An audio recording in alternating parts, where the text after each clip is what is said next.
So, thank you for coming. I would like to start by just going around and introducing yourselves and telling me a little bit about each one of you and what your role in the venture is. So, shall we start with Wade? Hi, my name is Catherine, and I am the CEO of this company, and I am responsible for the internal management. And yeah. Yeah.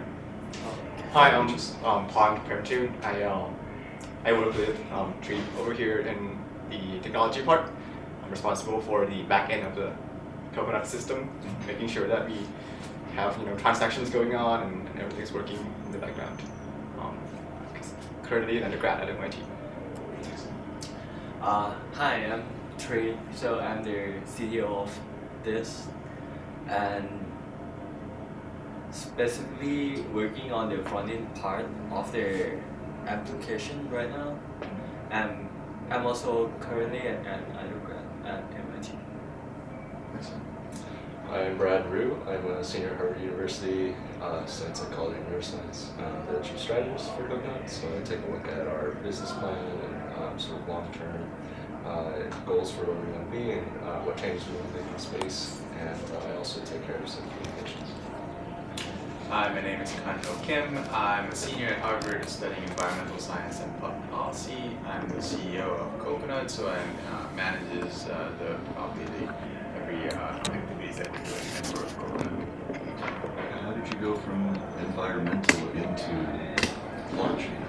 So I've been always interested in emerging technology. So when I first got into Harvard, I wanted to study more in the biology part.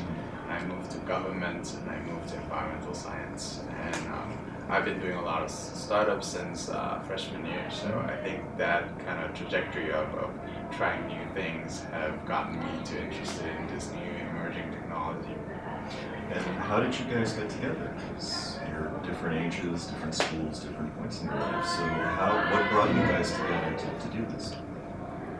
So he and I did a road trip freshman together, and we wrote a book after it. So we wrote the wheelchair accessible tour guide in the United States, and then that's how he and I got really close to each other. And then she and I did a startup last year, which was incubated at Harvard Innovation Lab, and we worked with Tree before through that project. And Tree recommended us that Pond is a great data scientist who had an experience in Jane Street about financial tech. So that's how we all got together.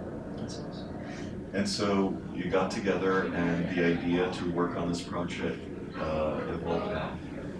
So it evolved from a more genuine thought about the problem that we have in the cryptocurrency world and blockchain world. Because I myself used to like a lot about blockchain and Bitcoin, Ethereum, but the problem that a lot of people have about Ethereum and blockchain is that you cannot really use it in real life.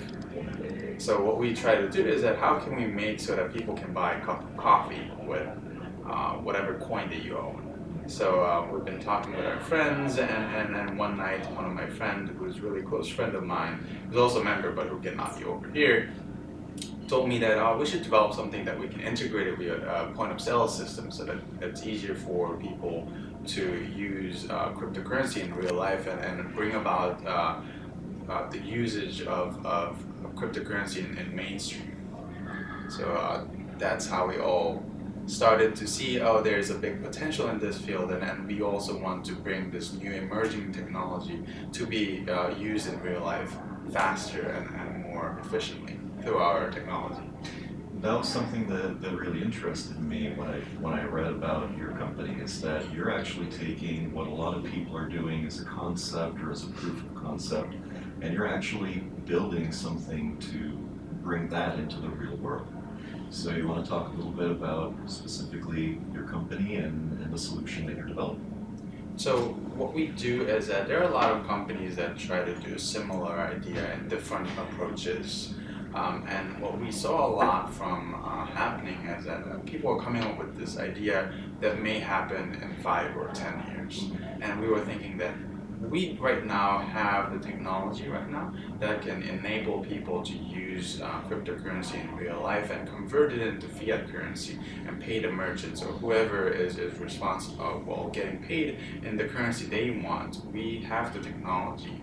And that's what we're doing. So what we're doing is that we're matching up user and merchants or user and user from other blockchain ecosystem, and then hook them up with liquidity provider that we know of, such as exchange platform or hedge fund, to provide liquidity for the merchant.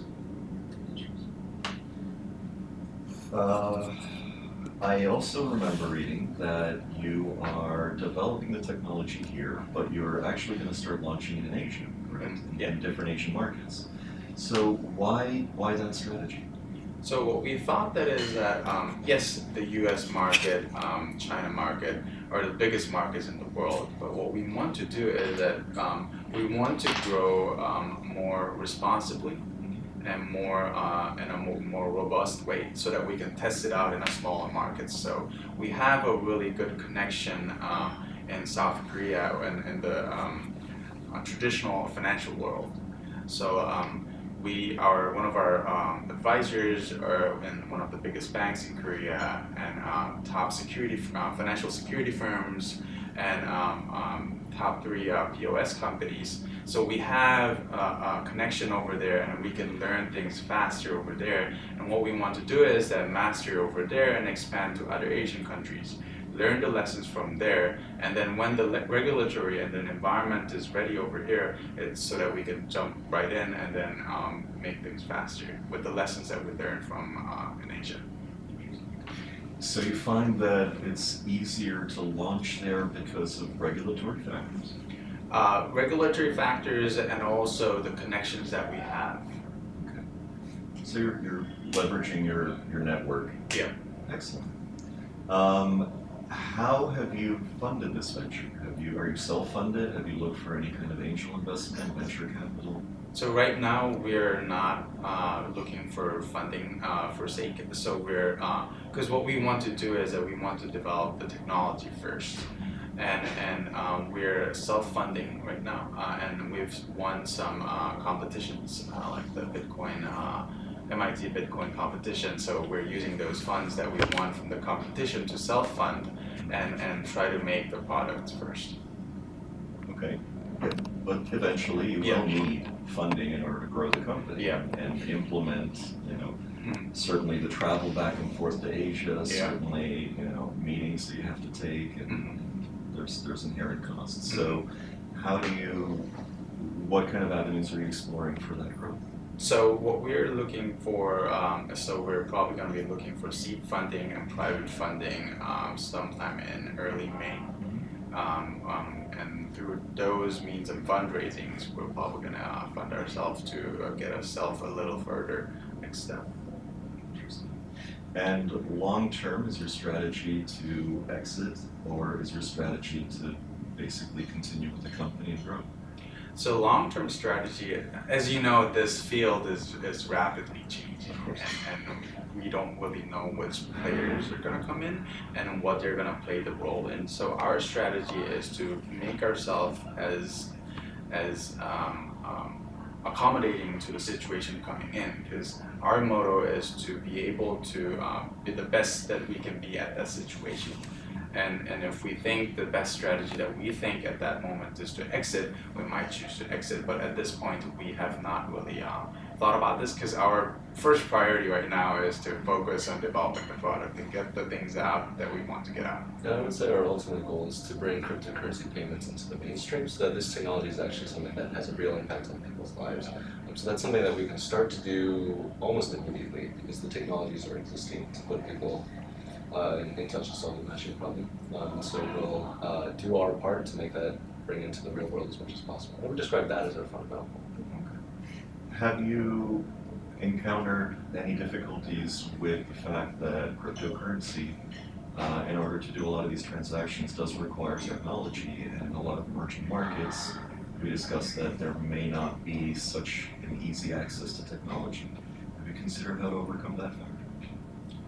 So what we saw that is that actually technology helps us to reach those problems, because the problem that we're trying to solve is through the internet, and we have engineers who are pioneering in AI and backend from MIT, and we're confident that we can actually can secure talents from here and bring them to Singapore, where we're thinking about incorporating our company and bring the technology from the frontiers in the world in Boston to over there to develop what we want to develop. I can also say that payments technology, our systems are able to operate as long as you have a smartphone, and that's something that's actually widely available across the world today. And also the market that we're the first target market is South Korea, where they probably have one of the fastest internet coverage and biggest cryptocurrency user, and also widespread of smartphone users. So we think that that's a perfect market to get in first and test our ideas. Absolutely. So what have been some of the difficulties that you guys have encountered so far, be it starting a business, be it developing the technology, the market analysis? What are some of the difficulties that you've encountered so far? So I guess the biggest difficulty that we have is the market analysis, because it's such a new world that it is quite difficult to grasp what we're really getting into. And also the most difficult part is that we're making a market and also getting into a market that has not been created. So trying to grasp what we're actually doing and what we're trying to get was the hardest part. And that's where we are asking a lot of help from our advisors who have started similar things when the internet was first coming in and people didn't really know what they're really getting into. So we're getting a lot of help from professors from MIT and Harvard and a lot of venture capitalists over here to just grasp a little bit of what we are actually doing and what we can potentially achieve. I mean, and definitely like the regulatory landscape that changes almost every single day. At first it felt kind of like the fire alarm that goes off every day, but at this point it kind of pretty much signifies any challenges that the venture in this space has. It's just you just not only that you don't know the market, but you don't know the terrain that you're gonna fight in and what kind of rules you're subjected to. So I guess it is both a challenge and a blessing. A blessing, it is a challenge because we don't know what's happening. A blessing because we're young enough to be a small company and we have that flexibility. And the fact that Coconut is positioned in a unique position where we're not a fully blockchain technology, but we're a fintech company that works in this emerging market. We can definitely play with that regulatory landscape and take advantage of this unique position that we have. And also one thing that we commonly found by talking with a lot of venture capitalists and the frontiers or pioneers in this field or in technology world, and the consensus that we felt is that blockchain technology and cryptocurrency will last. How long? It will probably might take 10 years or 15 years, but this is a technology that will last and change our how we interact with each other.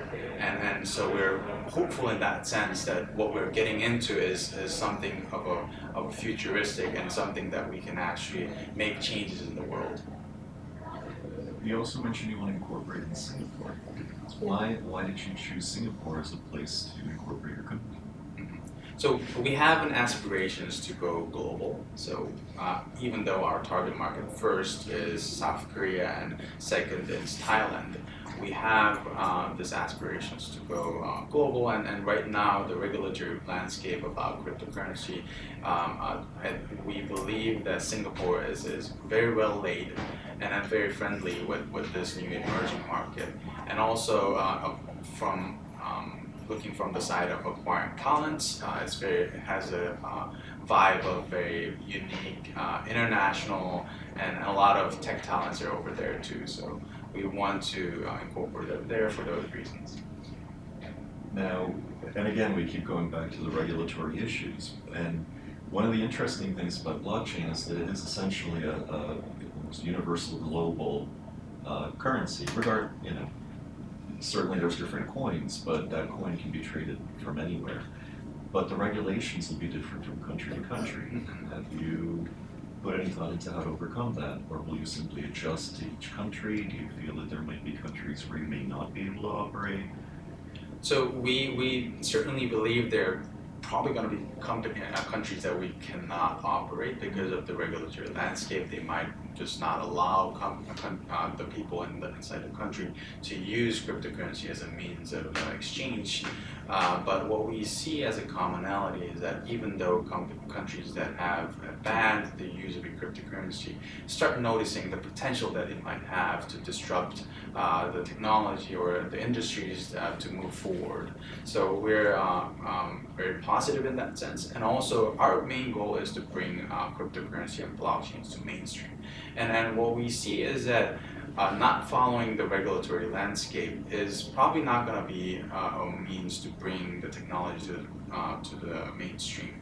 And we are thinking deeply about working closely with the regulatory body to be able to bring a more positive impact to the world. Because what we see by looking at a lot of articles and personally talking with the regulatory personnel from South Korea and Thailand is that their main concern is they want to prevent money laundering or capital outflow. And as long as we can comply with the regulatory bodies, we believe that this is a technology that even the regulatory bodies are actually thinking that this can change and actually boost up their economy. I can also say that we're aiming to play for the long term, right? So even if some countries are initially hesitant to sort of enter into this new technology and, until they have a better sense of what it is, we do believe very firmly in the idea that this technology will transform daily life, and that eventually, as the economy matures and these countries see the benefits that it's bringing, they will eventually open up the regulatory process as well. Now, your platform works independent of which coin a person wants to use, but there's been a lot of problems with certain coins not necessarily being as stable as others. Do you have any concerns about any liability? Have you looked into how to protect yourselves from somebody saying your platform allowed a transaction that was with a coin that maybe is no longer on the market, or how do you handle the sheer volume? I think there's 1,500 coins last count. Mm-hmm. So how do you handle that a platform that runs that many different types of currencies? Sure, so I think this is one of the biggest challenges in the cryptocurrency space right now. There are sort of a number of pieces of that, so I can break down a couple pieces if you guys mostly draw add, but we sort of foresee that a lot of companies, as they're bringing different blockchain solutions to different parts of everyday life, different industries, from social networking, supply chain management, financial solutions, that different coins will emerge into the market. Now, this is going to be very overwhelming for consumers as they have to deal with, which currency is accepted where, how much of my money is distributed in this currency versus this currency. And what we really want to do is make a new conception of money. So money is not just a currency that you own and that you hold all of your transactions in one currency, but rather that you have a distributed portfolio of different currencies which are more applicable in certain situations, but which all can be used everywhere. And the way we do that is we solve it as a sort of matching problem. So we make it so that any currency, somebody's going to want that and be willing to pay in fiat currency for your currency. So we pass the fiat currency on to anybody you want to pay. And then so that you're able to make direct transactions with every single currency you own is now good as money. So you're not pre-qualifying or disqualifying any particular coin. You're leaving it up to the market, essentially. Yeah. And as long as we know how to trade that currency, like that is fine to be in our system. Of course, if you have a coin that is like vastly volatile and we don't know of anything how to control it or how to deal with it, maybe that's not the best to include in our system, but that's pretty much all the requirement we have on a coin. And I should add that some exchange platforms, or in order for us to be able to trade it, an exchange platform has to be able to list it. So at the end of the day, some exchange platform is saying we're willing to list this coin on our platform, and so it's from that perspective, it's been validated by some player in the system.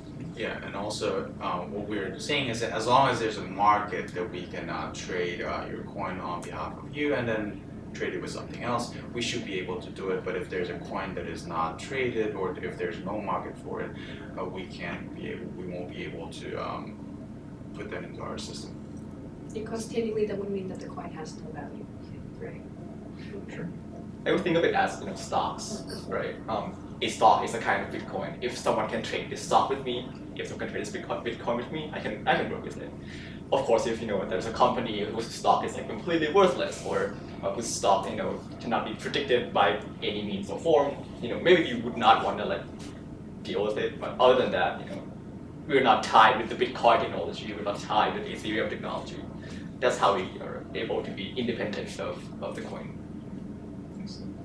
And we keep going subtly back to this theme of ethics, themes of, if you will, your corporate culture. How does that play into what you guys want to build as far as a company? Because clearly you seem that you mentioned eliminating certain types of fraud and money laundering. You also seem to have a strong moral compass. So does that also play a factor in your developing of this technology and where you want to take your company? Yes, that's probably one of the core reasons why we wanted to do this, because we personally all believe that this technology can actually transform the world, but because it is such an emerging market and this is the wild, wild west, there are a lot of things that are happening that colors this technology in a bad way. And what we want to do is that, hey, let's look at it more objectively, and let's try to reason out ourselves, where can we actually put this technology to the means where public can use and then general people can use. And that's one of the reasons why we're really pushing forward, working with the regulatory bodies, and so we can bring about wider adoption of this technology. And second of all, one of our core motto of the team is that we want to be able to make people to do whatever they want to do. We want to help them accomplish what they want to do. And I think that's probably the culture that we're in, and then we're young students too, and also probably young entrepreneurs in a few months. And we want to empower people in a way to say, you're the owner of your life and you can do whatever you want to do. And in that sense, it kind of shows into our platform, or the fundamental behind the app is that we are giving you the power to use whatever you want to have the way you want it. Anybody want to add anything?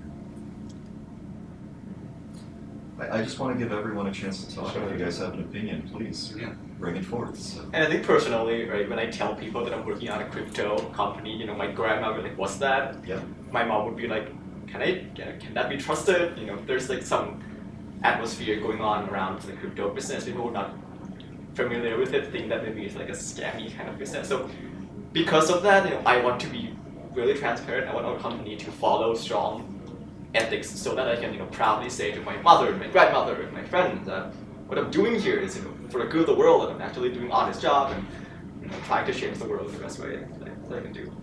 And that's probably one of the reasons why we want to bring a technology that can change right now, instead of promising of the far-fetched future that we probably don't even know whether we can achieve.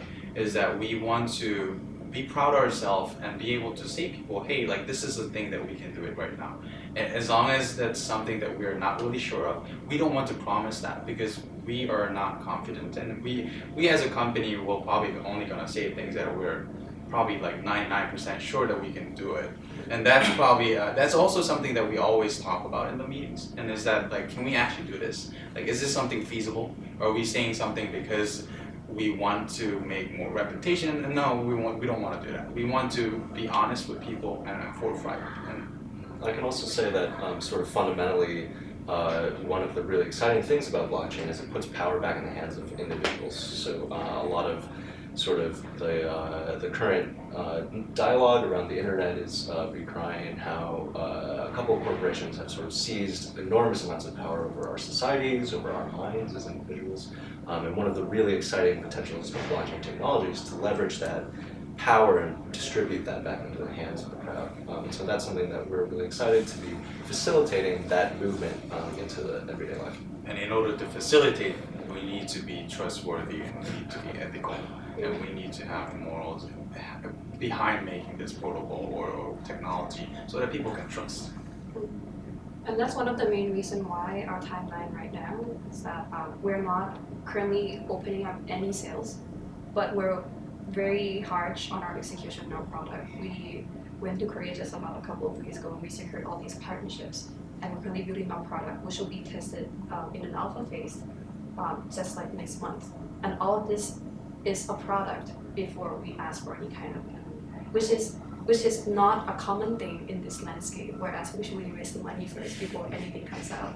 And that's something that we can proudly say, hey, here's the work, here's what we did, and here's what we're going to do. And you can be so sure that we're going to do what we say we're going to do, because we are very real, very hard, and we're trying to be very honest in this landscape because we believe in the technology. And only honest people, I believe, would persist in the business world.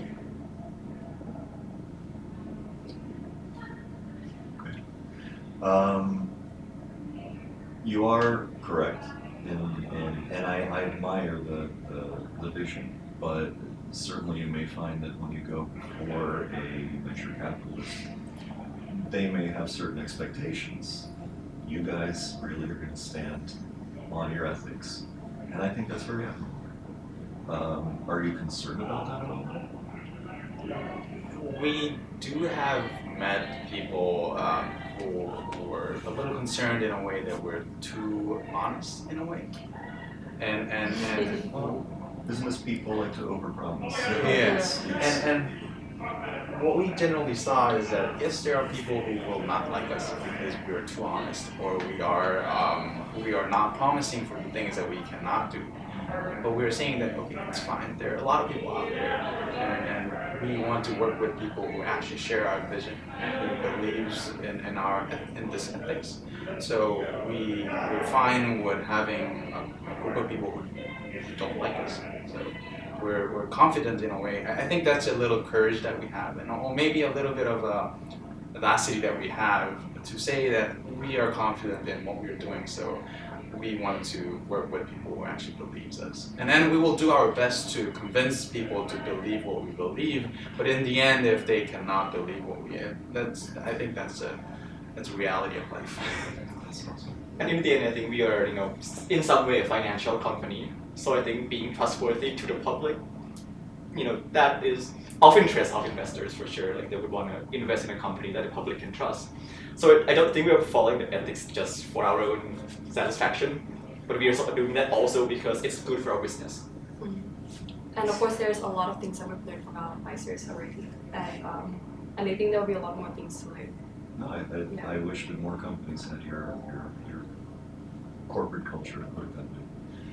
So, going back a little bit then to this empowerment of the people through cryptocurrency, there's been a lot of debate about that being a double-edged sword. Because on the one hand, yes, you can have anonymity, or you can have a certain amount of privacy, but that also lends itself to, as we said, money laundering or the purchase of illegal substances in different countries.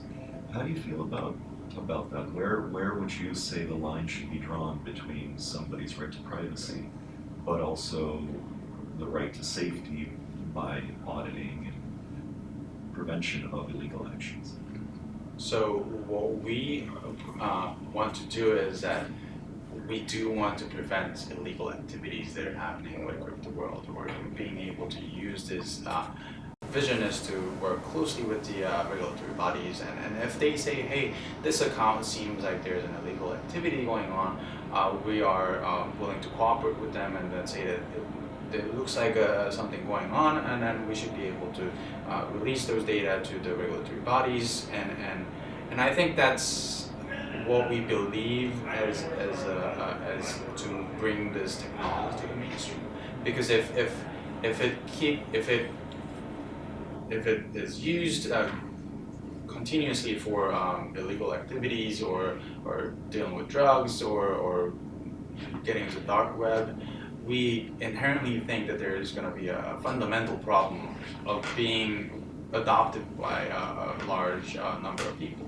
And we want to prevent that, and we want to be in the frontier of making the rules, saying that, hey, this is something that everyone can use, and we have to oblige by the rules that are set by the governments or set by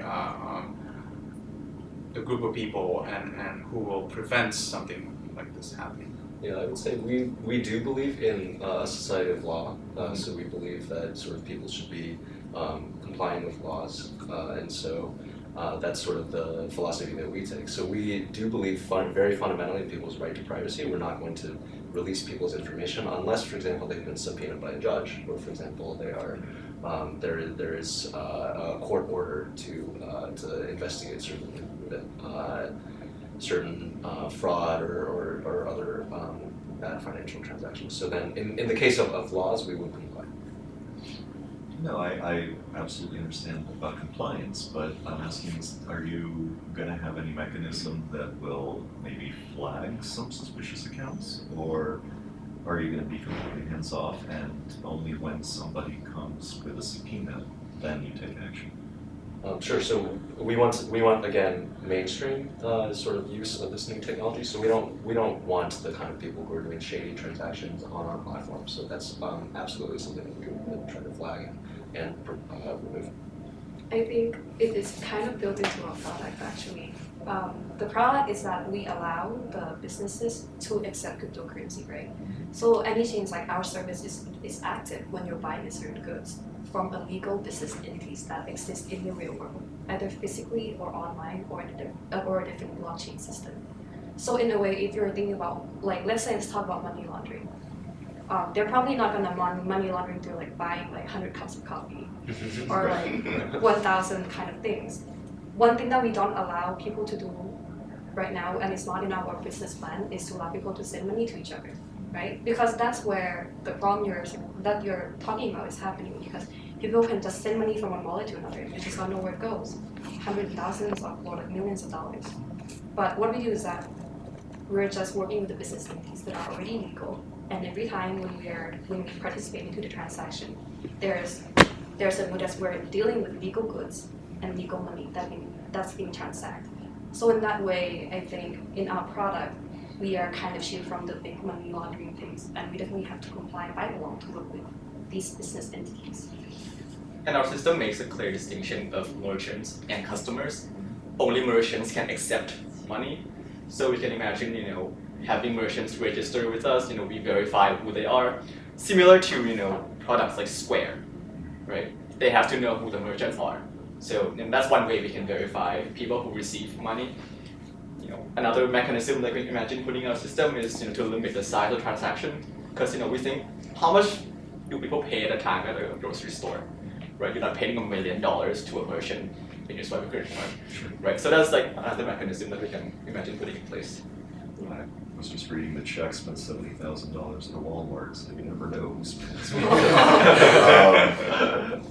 So are there any other subjects that you guys would like to bring up? Any other talking points that I haven't covered?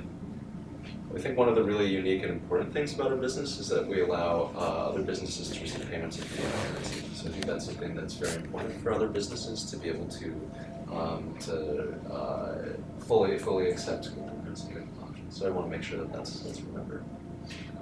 What also is interesting is that from what I was reading, your fee structure for the transaction is also much, much lower than what traditional credit cards are currently charging. How do you accomplish that? Sure. So traditional credit card structures come with many middlemen. So you've got people from banks to value-added networks to the person who's operating the software. So in this sequence of transactions, you've got many people taking a little cut every step of the way. And what we do is we just eliminate all of those middlemen. And by doing so, we can dramatically reduce transaction fees. So our transaction fees, we estimate to be able to offer fees about half of those of Visa or MasterCard, which we think businesses will really appreciate because it'll allow them to have higher profit margins. Have you seen examples? Can I mention like companies' names? So I have no problem with that. We've seen examples of technology solving the fee problem. Traditionally, if you want to invest online, buy stocks, you go to these online brokers, right? And you pay huge fees every time you buy a stock or sell a stock. And now you have apps like Robinhood, which you can buy and sell everything for free. And that's because the company is much smaller and have technology that helps with all the transactions going on. And that's kind of the model that we can follow, right? We have a small company with heavy technology, right? We don't have a lot of humans doing all the work, and so that saves us a lot of costs. Do you expect any pushback from the traditional institutions when they see that you may be cutting into some of their business? We definitely see it happening, but we think that that's a hurdle that we have to jump, and we have to spend a lot of time to convince those people why this can benefit them too, in a way. So you're hoping to make them your allies? Yeah. And in a way, they have been reaching out to us too, and like in a way, consulting us like, okay, where do we see this going, and how can we make this work together with whatever traditional financial businesses that is in the area. Yeah. That's one of the reasons why we study in South Korea too, because we have a lot of connections there. That's just to see how we can work together. Was there anything else you wanted to? Yeah, I think from the online audience, they will ask about what's your projection on how to evaluate cryptocurrency. What's the value of the Bitcoin? What's the value of Ethereum? So, what's the proper way to do the evaluation? Sure. So we anticipate working with a variety of liquidity providers, and what we will do on the back end is, which Tune's built, which is great, is to sort of predict which liquidity provider of our multiple partners will offer the best rate for every person in the system, from our consumers to our businesses. And then what that'll allow us to do is find the partner with the most optimal exchange rate, and then use that as our exchange rate. And also, just to go back to your question, to be able to evaluate a coin accurately, I think that would be $1 billion question that everyone's trying to get into.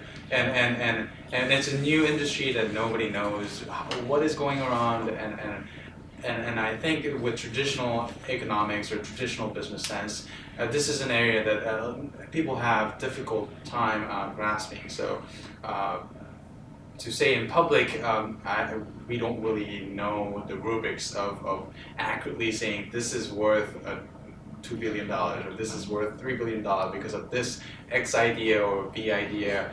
I think it's quite difficult to see, but I think only the time will tell at the end. This is kind of like a thing where people can look from the back and say, oh, this is actually what happened, and this is probably how we're going to evaluate from the future technology that we're going to come about. So if you really want to dive into accurately assessing the value of these projects or coins, I think the lessons can be learned from the internet boom that we had in the late 1990s, early 2000. But it might also be a completely different thing. So it's quite difficult for us to say like we know the rubric.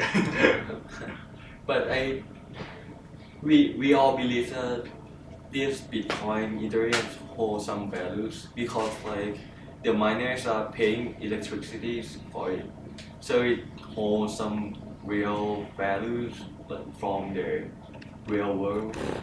So we definitely believe that it has values.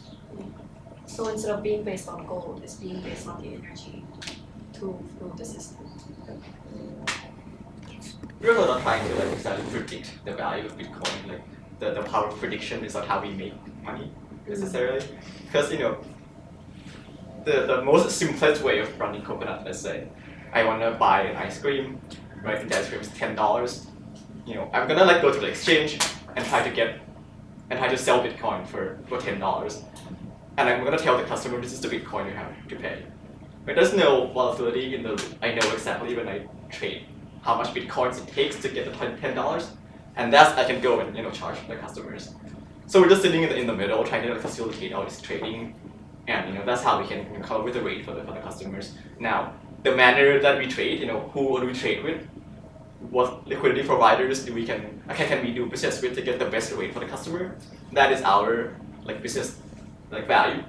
Again, we're not predicting what the Bitcoin is going to be worth in the next hour or day or anything like that. If it goes, if it goes down, if it goes up, we're agnostic with that. That's not our business. Similar to exchanging fiat currencies from one nation to another. Yeah. Right. You're simply the transaction provider. Right. You're not really defining the prices. And of course, if tomorrow Bitcoin goes down, to $10 per Bitcoin, maybe customers would pull out because they don't have a wallet anymore.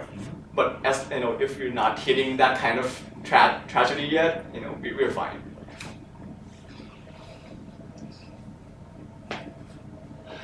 What else can I ask? So I want to add that to be able to tell about the price is a very hard question. So let's say we don't let's say about this table, anyone can tell what the price of it. It can be $100 or it can be $1,000 if it's has more memorable values to somebody. So it actually depends on the one who is willing to pay for it. Sure, but as you mentioned before, there's a base cost of materials, Yeah. there's a base cost of labor, there's a base cost of marketing, of logistics, of getting that table here from wherever it was manufactured. So, but with blockchain, it's a little bit, we're still trying to figure out how those costs really play into the prices, because it seems like there is a lot more speculative value in different coins than there is the actual cost of electricity in a mine. Or whether those costs actually play a role at all, or Right. that's a question that we have to answer or we have to think about. And I think, as to say it again, we'll probably will not know in a few days. We'll probably know in after 10 years. Maybe that it played a role, maybe it didn't. We sort of believe that as the blockchain economy matures, these questions are being thought about today. There are many solutions that we think are very interesting, from providing some value within your network for the coin. So at the end of the day, somebody has to be willing to accept whatever asset you're doing, and if that person is your platform, which is universally agreed to accept the asset, that's one avenue. Another avenue, people have been trying to create stable coins. We have sort of mixed opinions on whether those are the different strategies are good or not. And in the meantime, until those questions are really ironed out and solved from the user side, to insulate the company side from any question about value, we simply provide payments in fiat currency.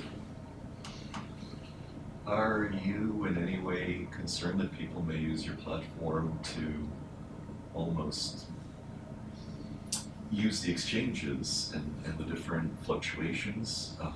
Can your platform be used as an almost currency exchange for profit? We don't allow that to happen from a design perspective, because if you want to exchange your currency, you would have gone to exchange and you wouldn't have to go through us, right? What we do is that we allow you to walk up to a coffee shop. Let's say you walk up to Starbucks, and then we allow you to say, hey, I have these different kind of links. I have RMB, I have USD, I have Ripple, Bitcoin, Ethereum. And instead of thinking that, okay, it's a Starbucks in Beijing, I'm going to use RMB. I'm saying, wait, I have this kind of link, I'm just going to use it. Just going to use Ethereum, Ripple, doesn't matter. Because when you use Coconut, you just pay, and then you just get your coffee from your perspective. But then the work behind it, the things that we do is that the merchants would get paid in fiat currency. So in a way, when you use Coconut, we're not sitting in there when you think about how do I exchange money. But you look at it as, okay, I want to just spend money, and I don't have to worry what kind of money it is. I can just spend it. So in that sense, we're not trying to be an exchange platform. And we don't exclusively work with exchange platforms. We're planning to work with hedge funds.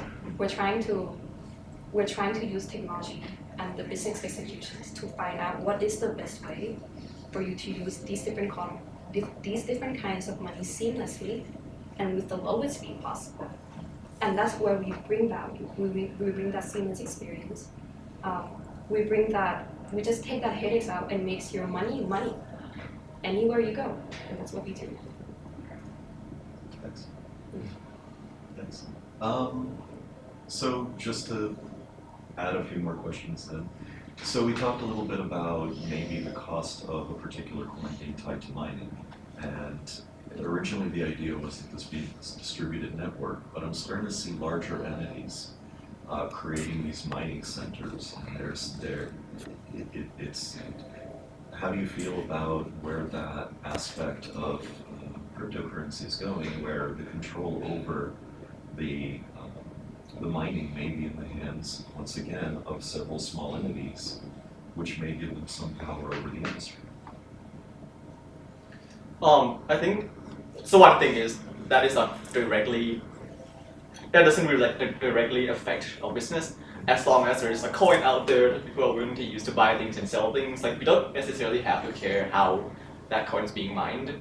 Now it may indirectly affect us. If some business guy who owns a lot of Bitcoin tries to like drop the price, maybe that would affect us. But in a direct way, like that's not what we're concerned of. But I don't know if you guys have opinions on the topic. So I think it's the nature of capital and nature of wealth. Wherever there's a profit going on, there's people with greater wealth coming in to take advantage of that capital, and of course they can influence more power or influence better than the people who have less capital. I think that's what's happening over here. Inherently, the technology in itself is to distribute the power in a general sense, but as this technology becomes more widely used, there are bigger players coming in, and I think that is something that we cannot prevent. But also, the technology will inevitably allow it to be more distributed than the technology that we had before. So I'm a little optimistic in a way, even if they do hold maybe 20% of whatever coin, there's going to be a chance where they will see, okay, if there is an opportunity for them to make money and they will probably sell, then it will be distributed against other people. There's a fantastic article in the New York Times magazine that sort of laid into this exact question. So there's a prominent theory in technology, the journalist Tim Wu, I believe, promulgated called the master switch, which is this idea that at the beginning, a new technology is aiming to spread power to the people from decentralized control, and that inevitably some large entity will come back and take control over everything. So we saw this with radio and then the internet, and this article in the New York Times took this argument and breaks down how blockchain could be different. So it takes, for example, looking at GPS technology is not something that's controlled by a single giant entity, but rather GPS, because of inherently how it was built from the start, is an open protocol that anybody can use. And so instead of having to go to the GPS company to get my GPS coordinates, anywhere I go, I can have Google use my GPS, or I can have some small app use my GPS. And similarly, if blockchain is built from the ground up with these this sort of open source protocol, and again, that'll vary by the use case. If it's built from the ground up with that intention, we actually can avoid some of the bad consequences we've seen in other industries. Okay. Are there any parallel markets that you guys are currently looking at? Are there any other products or any other services that you guys feel you could expand into to grow your company? I'm thinking for an exchange. I don't know if you guys would agree. But like, Apparently I poked a beehive. because when I travel to another country, what's the fee that I pay for my changing from US dollars to British pound? I paid a huge fee for that. If Coconut can come in and people can take their currency or take their Bitcoin and use it anywhere in the world, like that might be one area where we can compete with. Like if you can provide smaller fee, then you can make market out of that. Yeah, that industry is something that we've talked about, because that market is huge. Exchanging cryptocurrencies because theoretically you can change dollars to Bitcoin and Bitcoin to pound if there's a bigger market for Bitcoin. But this is a very sensitive issue because there's you have to directly work with probably the feds or the central banks are not going to be happy with what we're doing. So this is something that we have to look into and see what kind of means that we can creatively use so that we can tap into this market and then actually make it better. So that when you're trying to change dollars to pound, or let's imagine that I want to buy a house in England. And then we saw an article saying that I probably have to pay a processing fee about like 10% just to get enough money to send it over to British pound and buy the house over there. That's a lot of burden for anyone. And we want to diminish that. And then also by doing that, I think we can make the efficiency of the global economy a little faster. Yeah, and as long as we can find a transparent and legitimate way to do that, I think one enormous market could be international businesses. So international businesses have to make purchases across all the different currency zones that they're working in.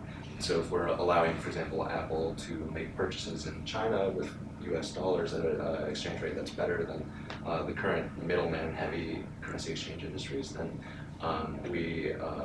as long as we're able to do that in a way that's legitimate and compliant with the banks in all the different zones to look into that as a very promising area. You guys are looking to really disrupt some very well established. Well, we believe that people should be able to do what they want to do, right? And if you're slapping heavy fees on people because you're just running around in the middle, we think that there is room for disruption. And even if we haven't disrupted, or even if we don't disrupt that, we can learn a lot from that industry. There are a lot of new technologies recently that try to make forex cheap for common people. We can learn from them, see what they do, maybe adapt some of their techniques to use in our system. Because in the end, we are exchanging kind of business, trading one currency to another. So there are some things to be learned from there, even if we don't go into. But there's something that we can use our own technology to apply to those markets for sure. Have you considered maybe doing that, consulting for these companies as a way to risk I'm sorry. That's what they have Thank you to for talk the idea. about. Well, I mean, you're self-funding, and yes, you're winning different competitions, and I don't know how to phrase this. Sorry. So you guys are self-funding, and currently, of course, but the longer you can do that, the better, I think, because the more control you retain over the direction that you want to take with your company. So, and again, you're working in markets that are still looking for answers, and you guys seem to be very adept at understanding the questions and certainly finding possibilities. So, have you considered maybe working on, you've mentioned working alongside some of these entities, but have you considered that as well as a way to prolong that term until you need that funding? We haven't, and that's a possibility that we can talk after this. Thank you for the idea. My pleasure. We good? All right. I guess because the last thing that we can say is that we are a young group and we're really passionate and we are a set of go-getters and we actually went to Korea because we had this idea for about 2 months and we were building products and we're like, oh, why don't we actually go to Korea? And then we actually decided to go to Korea 1 week before spring break, and then we flew over there and made some amazing deals with POS companies and largest internet cafe franchise in Korea and exchange platforms over there. So I think the biggest advantage and biggest asset that we have is this passion that we have and also the execution that we have to get things done. So we're not really.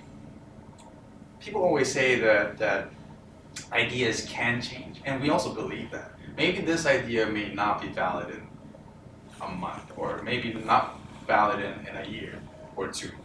That's fine, and we're fine. And because we have firm belief in ourselves that we're strong enough to adapt and spin it off to something else, or make it more lucrative for the people and more efficient for the market, as long as we have this mission to change the world in a better place. So we have those strong beliefs. So I think that's where we are, and that's where we want to go. But you touched upon something that is very clearly going to help you succeed, and that is the ability to adapt. Because yeah, markets change and industries change, but if you're able to not necessarily be ahead, but simply roll with the punches, if you will, and adapt to the changes that are coming, then you can certainly survive. You can certainly not just survive, but thrive.